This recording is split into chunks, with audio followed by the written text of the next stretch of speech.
साहिब सिंह वर्मा जी ने 1100 रुपए का या 1500 रुपए का वो कार्ड आ गया, आप कह रहे देखो वो पैसे दे रहे, वो पैसे दे रहे। वो बीजेपी की इंटरनल व्यथा दिल्ली यूनिट की वो उनकी है, वो हर एक पत्रकार जानता है, वो उसको एनालाइज कर सकता है। प्रेम शुक्ला जी उसको डिफेंड करते रहेंगे आखिरी दम तक। लेकिन साहिब सिंह वर्मा के सुपुत्र परवेश वर्मा जी ने जो कहा वो भी क्या गलत है कि मैं महिलाओं की मदद कर रहा हूं, शराब थोड़ी बांट रहा हूं। रीना जी, भारतीय जनता पार्टी का 26 साल से एक सपना है कि दिल्ली में इनका मुख्यमंत्री बने। इस बार भी वो सपना मुंगेरी लाल के हसीन सपने की तरह साबित हो रहा है। इसलिए बौखलाहट में अब इन्होंने कैश फॉर वोट शुरू कर दिया है कि पैसा बांटो और लोगों से वोट मांगो।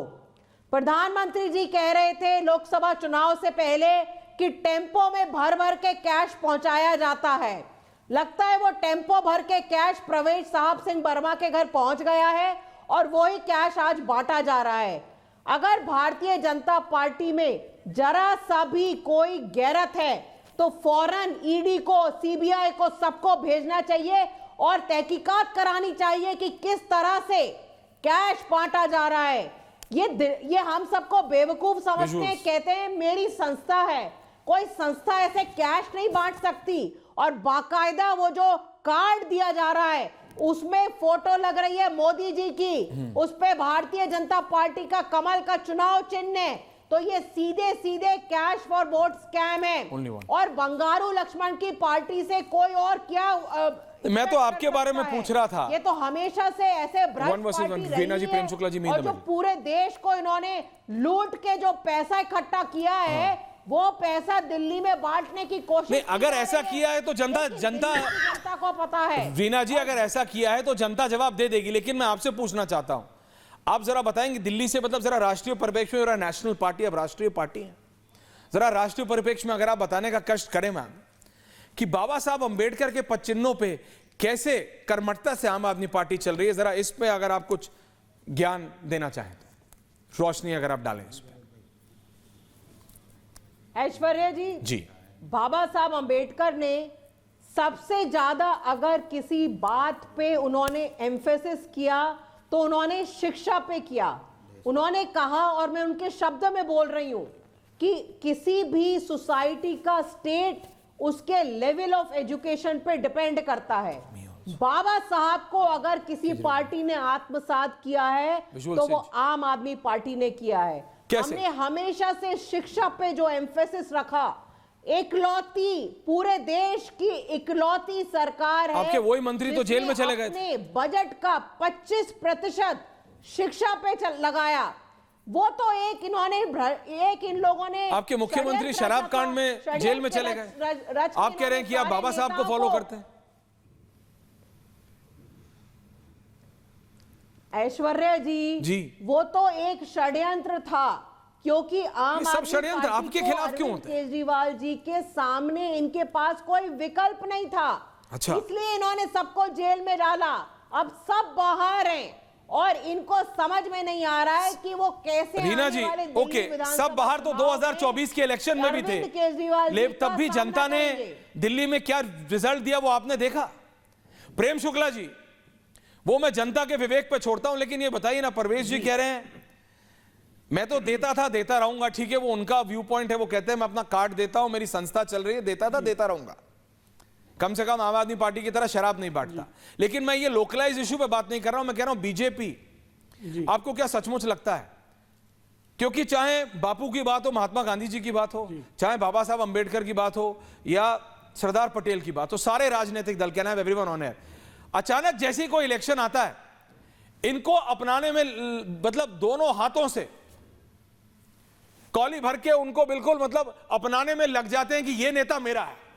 अभी जैसे बाबा साहब अंबेडकर को अपना बनाने में होड़ लगी हुई है। बीजेपी कह रही है मेरा है, आम आदमी पार्टी कह रही है मेरे हैं, कांग्रेस कह रही है मेरे हैं, एआईएमआईएम कह रही है मेरे हैं। बताइए, और तो और। प्रेम शुक्ला जी, अब आप भी बता दीजिए आपके कैसे हैं बाबा साहब? जी, हमारे तो निश्चित तौर पर हैं। प्लीज बताइए। डॉक्टर बाबा साहब आम्बेडकर समान नागरिक संहिता के पैरोकार थे। भारतीय जनता पार्टी, भारतीय जनसंघ के जमाने से समान नागरिक संहिता की पैरोकार है। बाबा साहब आम्बेडकर अनुच्छेद 370 के विरोध में थे। भारतीय जनता पार्टी ने अनुच्छेद 370 को संशोधित किया।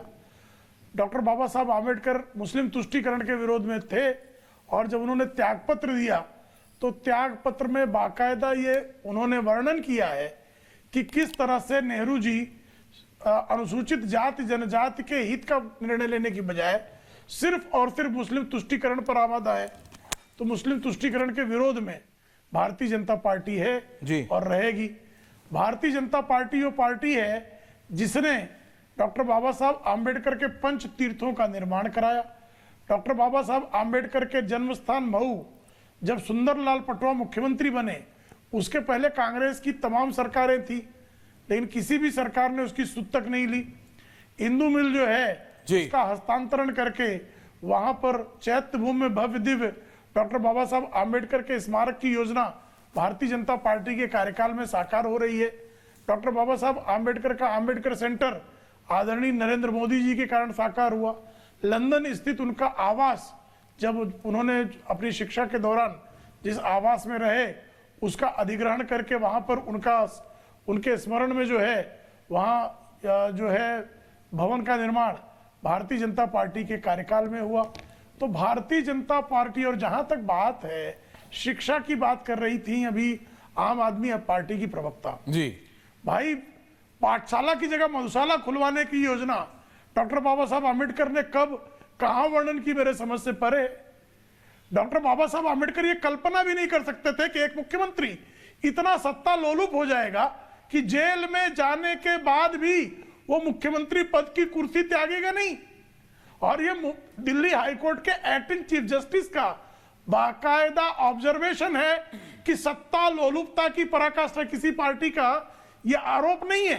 केजरीवाल कितने कुत्सित कुकर्म में लिप्त थे, इस पर जो है टिप्पणी किसकी है, तो दिल्ली हाईकोर्ट के एक्टिंग चीफ जस्टिस की टिप्पणी है कि यह व्यक्ति सत्ता लोलुपता में जेल में बंद होने के बाद भी यह त्यागपत्र देने के लिए तैयार नहीं है। देखिए, इससे अधिक सत्ता लोलुपता की कोई कल्पना नहीं कर सकता। देखिए, ना मधुशाला खोलना और ना ही गिफ्ट कार्ड देना बाबा साहब की पॉलिसी रही। जेल में जाने के बाद भी देखिए वो जो आ रहा हूं छोड़ेगा। बाबा साहब आम्बेडकर ओके प्रेम कल्पना भी नहीं की होगी। ओके प्रेम जी, देखिए प्रेम और जी, जहां शिक्षा की बात करती है रीना जी, एक मुझे विद्यालय दिखा दे जो नया बना हो। ओके, एक महाविद्यालय का नाम बता दीजिए। बाबा साहब केजरीवाल रीना जी आपको मौका दिया, मैंने अभी दो लोग बोले नहीं। Thank you very much. Okay okay, मैं सिर्फ इतना कह रहा हूं दर्शकों, मैं सिर्फ इतना कह रहा हूं, दुष्यंत नागर आ रहा हूं, नहीं मैं सिर्फ इतना कह रहा हूं दीपक दादा कि ना मधुशाला खोलना कतई नहीं, ना गिफ्ट कार्ड देना, दोनों बाबा साहब की पॉलिसीज तो कहीं नहीं थी। सबको बराबर पे लाने की पॉलिसी थी, लेकिन इलेक्शन से ठीक पहले संस्था के नाम पे गिफ्ट कार्ड देना भी पॉलिसी नहीं थी बाबा साहब की, और मधुशाला तो कभी भी ना खोलने की कोई पॉलिसी हो ही नहीं सकती। तो ये राजनेता देखे और जनता देखे कौन कितने पानी में है, कौन कितने पानी में, तो बात चलते हैं कांग्रेस पार्टी के पास। दुष्यंत जी, ये गाड़ी में बैठ के आप कैमरा के सामने इतने मुस्कुराते हो, ये मेरे बगल में जब स्टूडियो में बैठते हो तब तो ऐसा कुड़ावा चेहरा बना लेते हो बिल्कुल ही, हैं? अब बताओ मेरे को, नहीं अब आप मेरे को बताओ, आपसे मैं क्या ही उम्मीद करूं। आप तो अलायंस धर्मा जिसे कहते हैं वो तक आप निभा नहीं पा रहे हो, तो बाबा साहब के इतने बड़े असूलों पे आप कैसे चलोगे? तो मैं क्या कर सकता हूं श्रीमान जी?